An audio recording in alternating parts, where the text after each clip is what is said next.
Hi everyone, I'm Izzy. I'm joined today with RBM of AOE Maine. RBM, how are you? I'm great. How about yourself? I'm great. So, before we kind of get into talking about you a bit, I'd like to talk about EGL and kind of where we're at tournament wise. Um, we're not quite done with groups in EGL yet, and you guys have recently made a roster change that I'd like to talk about. Um, You now have switched out Fizzi as support for Zyko coming in following Risen. How has that been? It's been pretty good. So far, Zyko's been performing really well. It's really fun to play with. Pretty chill guy. So far, so good. Yeah, that's great to hear. Is there any particular insight you can provide on kind of why this change occurred? Um, well, to keep it up front, Fizzy just kind of wasn't happy on the team, so he asked to step down. So we honored that, and then we scrambled to find a new support, and we're like, well, let's try this Zyko guy because one of our coaches like vouched him, so we tried him, and he's been it's been fine. That's good to hear. And um, I know from all the interactions I've had with pretty much anybody in AoE, from staff to players, you guys are like a really charismatic, really laid back team. What are the benefits to this dynamic for an org, do you feel? Or is that like something you've always experienced on different amateur teams, or is this something kind of like unique and special to AoE? AOE's definitely been my favorite org to be under, actually. For sure. They have a bunch of content being made like this. Obviously, they're like super chill. The owner Riley is a super nice guy. Everyone involved like works hard, wants to do really well. So I definitely enjoy everyone in AOE. Yeah, that's good. And going into proving grounds, you guys are auto qualified from points, am I correct? Yeah, pretty much. Yeah. All right, that's great. So, anything in particular you're looking forward to that as kind of this pre-proving ground season comes to a close? I'm excited to stop playing against only amateur teams and starting to play more against the academy teams. They're definitely looking really, really good this split. A lot of them are, way improved, and they made roster changes too, and they're like trying super hard. So there are a lot of players I look forward to playing against again. Definitely want to get my revenge on Cloud9 for last split and GGS for last split. So hopefully we can get that this split. Yeah, I was just about to ask if there was anybody in particular you guys were looking forward to playing against. So, would Cloud9 Academy kind of be the top of your list? Yeah, Cloud9 and GGS because they beat me and Darkwings when we were on Zeus last split. As for the rest of the team, I don't think we really have anyone like that. No. Yeah, that's okay. I'll let the analyst desks run wild with that narrative, maybe. Yeah. So kind of pulling away from maybe the active tournaments that we're in right now, something I've seen a lot on Twitter is the discussion of the LCS and the Academy Player Association. So I'd like to present a question to you: is how would you feel about having a few select representatives from amateur be a part of this players association? Is that something you think that the amateur scene could benefit from, or do you think that's something that maybe Academy and LCS should just leave to themselves? Uh, I think it'd definitely be cool. In amateur, it's definitely known to have a lot more scummy things happen behind the scenes. So having a board like that could help it out a lot. But I don't think something like that could ever happen unless every LCS org was in amateur. So far, there's like a few of them that have like teams here and there or that are showing interest. But until then, I don't think anything like that's realistic. But it could definitely help save a lot of the scummy acts that happen in amateur, like poaching, like the scrim culture, stuff like that. It could definitely help things out. yeah, I was gonna ask, what did you think could improve about player advocacy? And, maybe that's, across the board from LCS to amateur, something that could improve. Um, Anything else, like as a player, that you feel like, just kind of gets like squashed down from like your perspective? Or like, I think a lot in the association, they talk about solo queue changes or the state of solo queue from the perspective of professional players. Is that something that you wish that amateur had a chance to voice their concerns on? Definitely. Riot's been nice this split.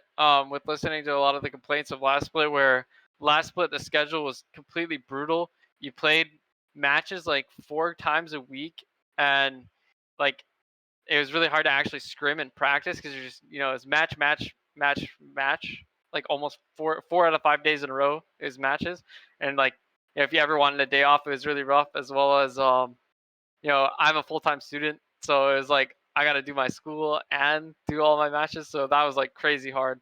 But thankfully, they like lightened the load a bit. Now I kind of like miss playing matches so much because like I get a little bored and scrims aren't as fun as matches.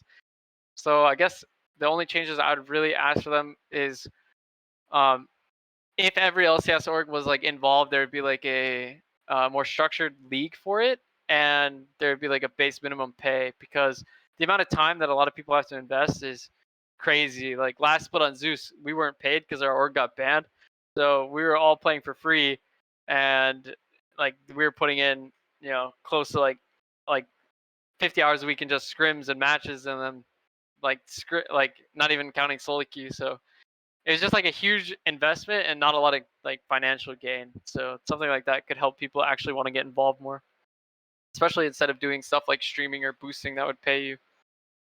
Yeah, absolutely, and I think that's a great point to make, and like you said, you're also a student, so to put, what, 50 hours a week into, amateur and then also have to deal with school is like, where's time for any other kind of job, you know? So, that's really important, that you make that kind of comment.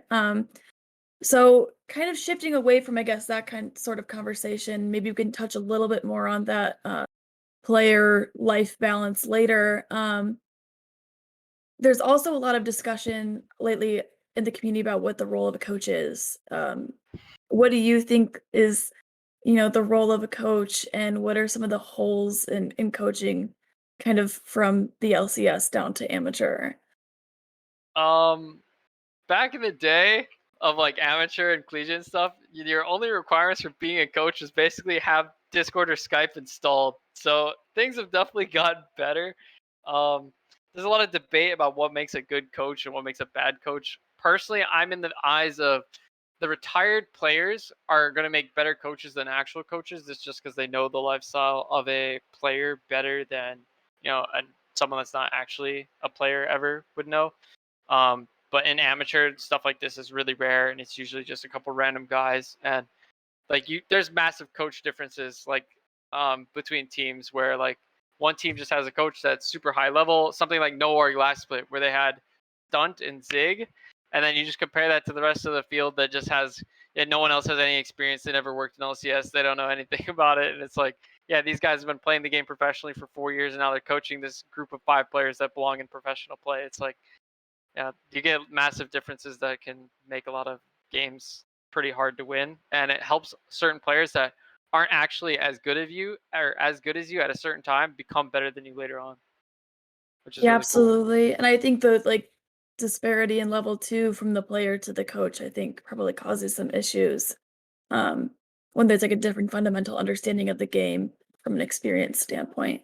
Um, so yeah, that's really interesting. Kind of, moving into talking about you as a player, as the meta evolves and certain champions, like kind of rise and fall in the meta, what is like an indicator to you that a champion's gonna feel good in a meta besides what's just like on the patch notes? Like, what are like you looking for when you're playing, rising champions in terms of strength that you're like, yeah, this is gonna like make it out on stage?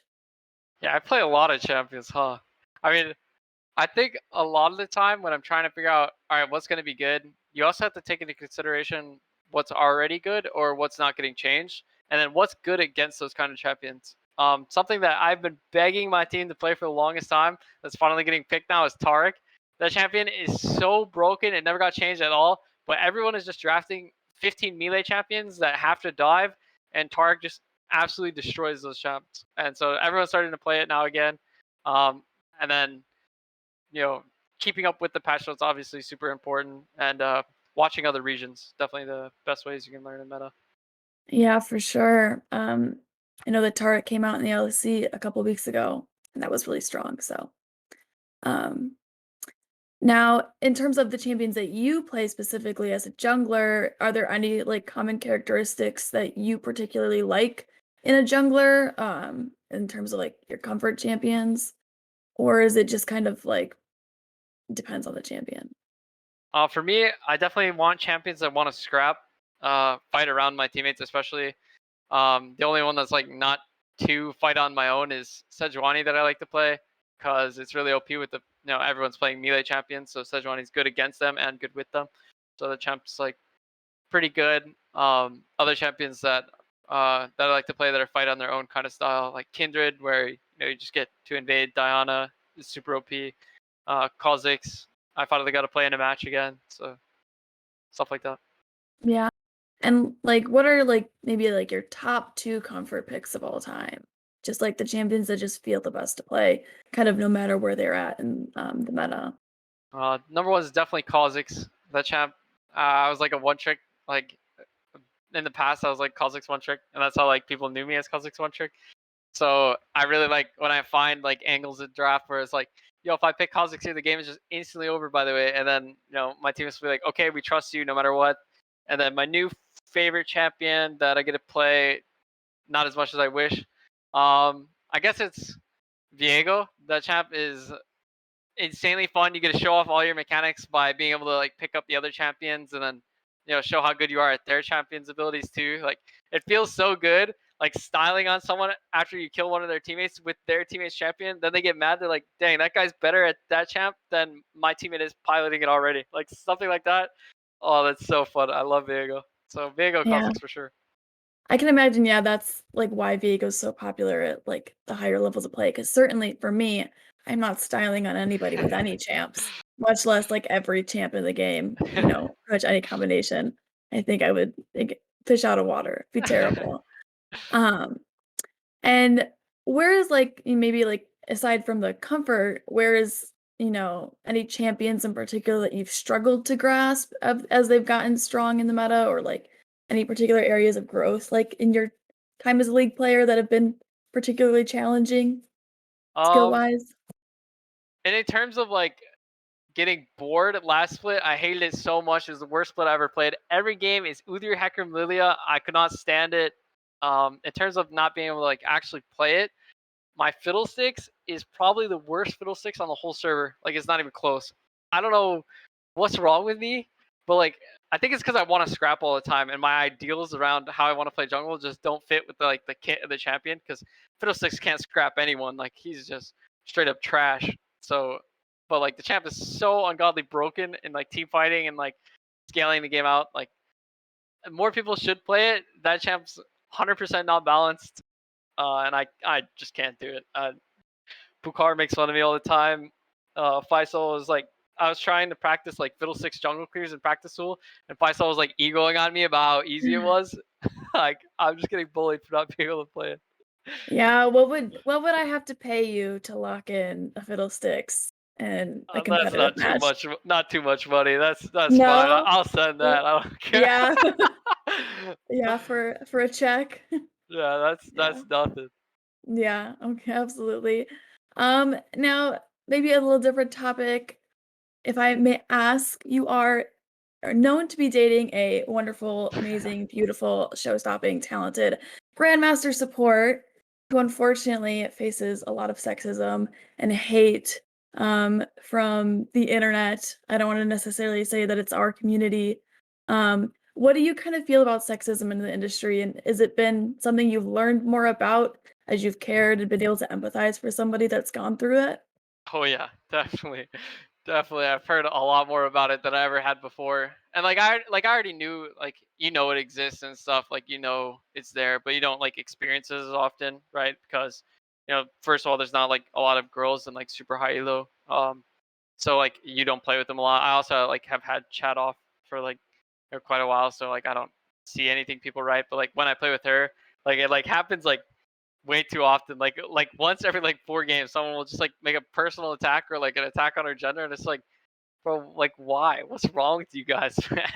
So yeah, I definitely empathize with it a lot more. It's definitely an online gaming community thing, but it's also common in League too. It's just the anonymity of being able to hide behind a screen and say whatever you want without like retaliation. Just kind of makes people say things that like they wouldn't say to your face. But yeah, I definitely learned a lot more about it now that I started dating Grace. That's for sure.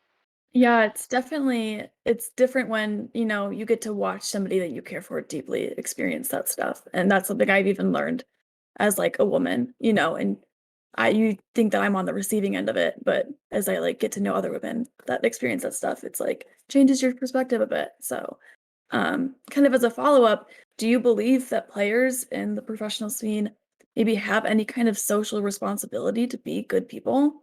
Or, 'cause I think that's probably also a widely debatable topic.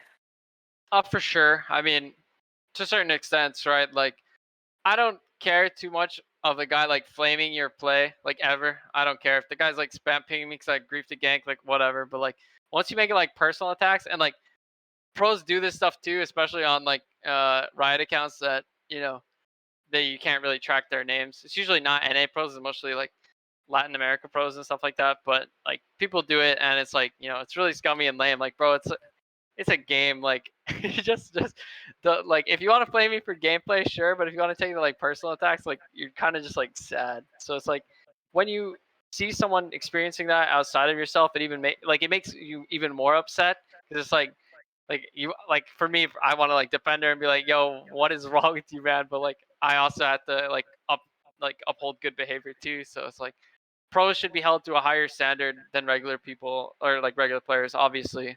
Um, but if a pro's like flaming people, it doesn't matter. But if he's like Yeah. griefing or like personally attacking people, that's where you like we got to be like, okay, something's got to change here. Yeah, I think being toxic and, like, just, genuinely being a good person are 2 totally different things. Because Yeah. you can flame someone here and there and still be a good person, but yeah. There's a fine line for sure. And then again, pivoting away from that, kinda going back to you and yourself, maybe, uh, what is maybe an aspect about the amateur scene that you would miss if you ever went pro? I don't think anything.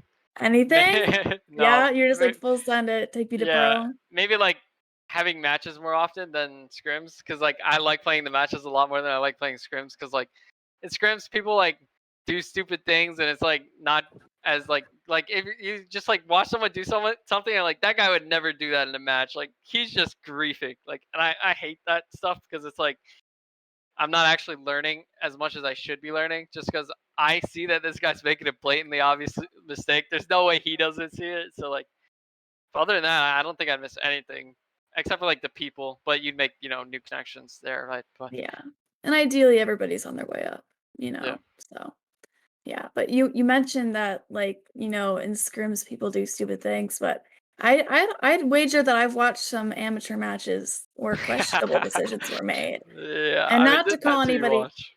yeah, not to call anybody out, but I did see 3 Divine Sunders get built in an AOE randoms game once, and I was like, "Wow, okay, that's a choice. It's a choice. That's a choice that we made." But they had Yeah, Ezreal, so the item's so broken too. yeah, I'm gonna say that was like prime Divine Sunder time, so yeah. Um, how have you kind of you mentioned this earlier that you're like a student and you're also, dedicating a lot of hours to League every day. Have you struggled at all to balance like life in League of Legends and Oh, for um sure. Yeah, that's crazy hard. It's you have a choice. It's either you get good grades and you don't play League, or you get mediocre to bad grades and you play a lot of League. That's how I figured out. That's kind of how it went because I did collegiate for a long time too. And the more I focused on being good in collegiate, the worse my grades would get. So, it's pretty much just which one do you want more, right? Do you want better grades or do you want to be good at League? Oh yeah, for sure. I took the bad at league, good grades Yeah, route, but it's truly hard for me to even like picture the amount of hours I'd have to put in to be good at league. So props to you guys because I certainly couldn't do that. But yeah, even some days I finish classes and I'm like, no league, period. It's not happening. So yeah, props to you guys for being able to, balance that and if this is what you want to do, the priority, I suppose. And furthering on like the struggle between life and League of Legends, has League of Legends like impacted your mental health at all? And how has that been? Or have you been able to have like a relatively easy time, you know, in that regard, maybe?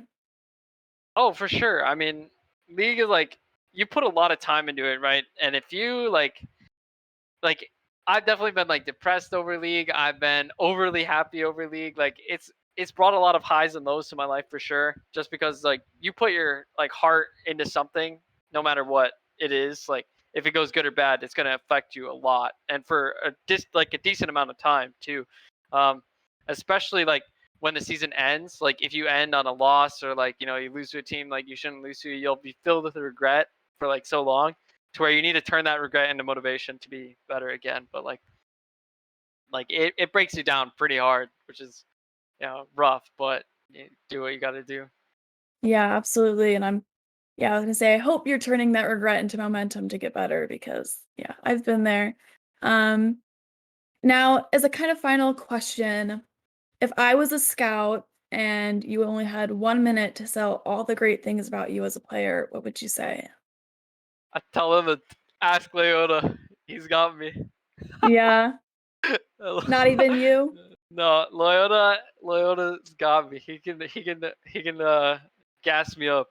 Yeah, he's your spokesperson, your agent. Yep. Yep. Yeah, for sure. All right. Well, thank you so much for speaking with me today. I appreciate the wide variety of perspectives and questions that you were able to answer. Best of luck with the rest of EGL and the rest of the season heading into Proving Grounds. And yeah, thank you so much. Thank you.